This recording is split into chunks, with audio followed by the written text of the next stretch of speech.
Flu season is in full swing, and that can be extra tough when kids fall sick right around the holidays. Not only is it going to put a damper on your family gathering, but it can also be tougher to get them in to see a doctor. So to give parents some ideas on how to navigate through these situations, Shannon Miller joins us this afternoon.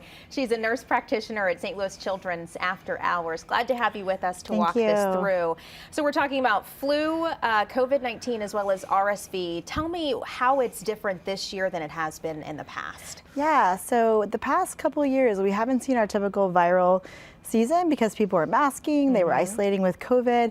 But this year, we're definitely seeing our viral season return, and kids haven't been exposed in a couple of years, and so we definitely are feeling the impact of that as they get back together. How many more kids would you say you're seeing this year than years past? I would say it's we're still seeing our high volume numbers that we're seeing regularly through the ED, but we are seeing a higher number of RSV that's starting to trend down, but the kids were sicker with it this year than before. Flu is still very much trending on the up. And that's where the aftercare hours and the urgent cares come in. How do parents know when they need to make a doctor's appointment versus when they need to go to urgent care or escalate it all the way to the emergency room situation? Yeah, that's a great question. So we say if you have mild symptoms, cough, congestion, low-grade fevers, you can certainly wait that out a few days at home with kind of supportive care. If you feel like your child's getting worse or not wanting to eat and drink as much, fevers are persisting, definitely call your pediatrician. If you can't get in to see them, come see us. A really significant change, persistent high fevers, refusing at all to eat or drink, or really having trouble breathing, that likely warrants a trip to the emergency room to be seen. And I also understand that there are a few new options for after-hours care as well. Tell me about those. Yeah, we're very excited. So we went live with a program called On My Way, which allows parents to go online to our website and make a reservation, and then they get to save their spot in line. So they can wait at home, they can wait in their car.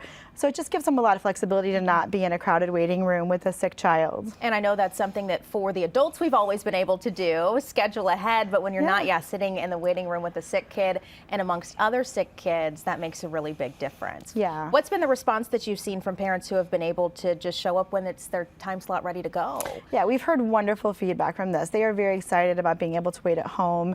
Some of them have been able to even run errands and go back and get their kid, right? So it just allows a lot of flexibility for the parents and families, and we've heard nothing but great feedback from the parents who've actually gone online and experienced it. Okay, and we're talking about being sick through the holiday season. Are there any hours that are affected with the holidays coming up?